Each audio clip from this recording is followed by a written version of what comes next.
Assalamualaikum warahmatullahi wabarakatuh. Saya Mutiara Afiliani, kelas MA 21B dengan NPM 2021-12003. Saya ingin menjelaskan tentang UAS yang berjudul Masalah Sosial Ekonomi terhadap Pegadaian dalam Konsep Ekonomi. Kita semua mengetahui bahwa sejak jumlah kasus COVID-19 meningkat di Indonesia, berbagai permasalahan sosial dan ekonomi muncul di tengah masyarakat. Tak dapat dipungkiri jika COVID-19 atau COVID-19 telah hampir melumpuhkan kondisi sosial ekonomi masyarakat Indonesia, khususnya di beberapa daerah dengan tingkat penyebaran tertinggi seperti Jabodetabek. Selanjutnya, masalah sosial timbul dari kekurangan-kekurangan dalam diri manusia atau kelompok sosial yang bersumber pada faktor-faktor ekonomis, biologis, biopsikologis, dan kebudayaan.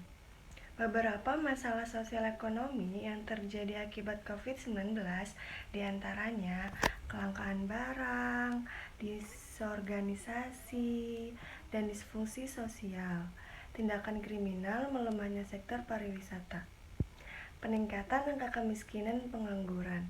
Pandemi COVID-19 berdampak pada semua aspek kehidupan termasuk perekonomian.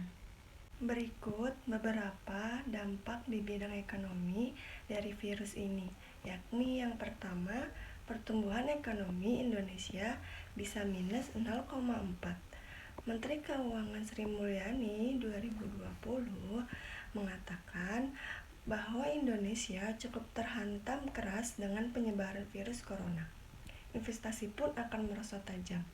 Yang kedua, penurunan dalam sektor ekspor dan impor kelapa sawit dan batu bara, impor bahan mentah lainnya dari Cina akan menyerang kegiatan ekspor di Indonesia sehingga akan menimbulkan turunnya harga barang, tambang, dan komoditas lain.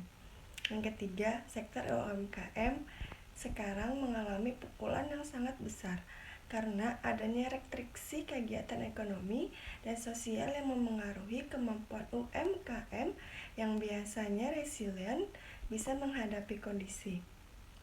Yang keempat, nilai tukar rupiah anjlok terhadap dolar US.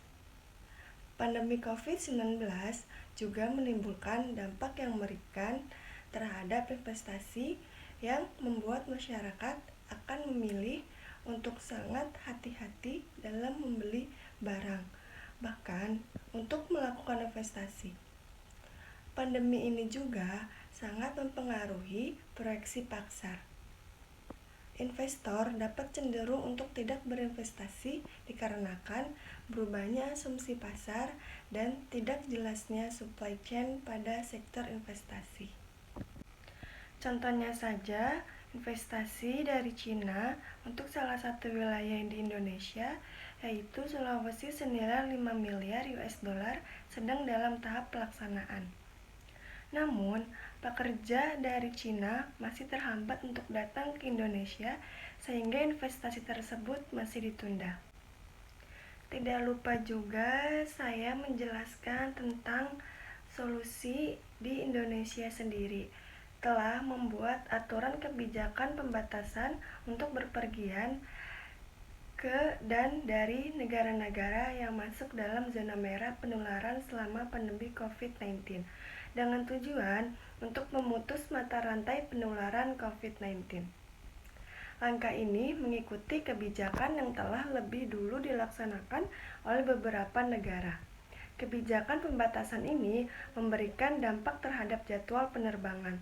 Bagaimana tidak, beberapa maskapai melakukan pembatalan terbang dan sebagian maskapai lagi terpaksa tetap melaksanakan penerbangan meskipun sebagian besar bangku pesawatnya tidak terisi demi pemenuhan hak pelanggan.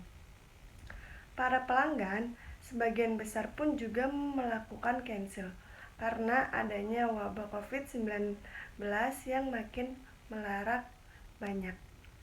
Selanjutnya, saya ingin menjelaskan tentang teori pegadaian dalam konsep ekonomi. Peluang ekonomi dari berkembangnya pegadaian syariah yaitu yang pertama, selama Pronas, dulu Repilita, diperlukan pembiayaan pembangunan yang seluruhnya diperkirakan akan mencapai jumlah yang sangat besar. Dari tabungan dalam negeri diharapkan dapat dibentuk melalui tabungan pemerintah yang kemampuannya semakin kecil dibandingkan melalui tabungan masyarakat yang melalui sektor perbankan dan lembaga keuangan lainnya. Yang kedua, mengingat demikian besarnya peranan yang diharapkan dari tabungan masyarakat melalui sektor perbankan, maka perlu dicarikan berbagai jalan dan peluang untuk mengarahkan dana dari masyarakat. Pegadaian berfungsi mencairkan atau dishoarding simpanan-simpanan berupa perhiasan dan barang tidak produktif yang kemudian diinvestasikan melalui mekanisme pinjaman mudharabah. Yang ketiga, adanya pegadaian syariah yang telah disesuaikan agar tidak menyimpang dari ketentuan yang berlaku akan memperkaya hasanah lembaga keuangan di Indonesia. Yang keempat, konsep pegadaian syariah yang lebih mengutamakan kegiatan produksi dan perdagangan serta kebersamaan dalam hal investasi. Menghadapi risiko usaha yang membagi hasil usaha akan memberikan sumbangan yang besar kepada perekonomian Indonesia, khususnya dalam menggiatkan kegiatan investasi, penyediaan kesempatan kerja, dan pemerataan pendapatan. Baik, selanjutnya yang terakhir, kesimpulan. Dari uraian di atas dapat diambil kesimpulan bahwa mengingat pegadaian syariah adalah sesuai dengan prinsip-prinsip syariah Islam, maka perusahaan gadai dengan sistem ini akan mempunyai segmentasi dan pangsa pasar yang baik sekali di Indonesia.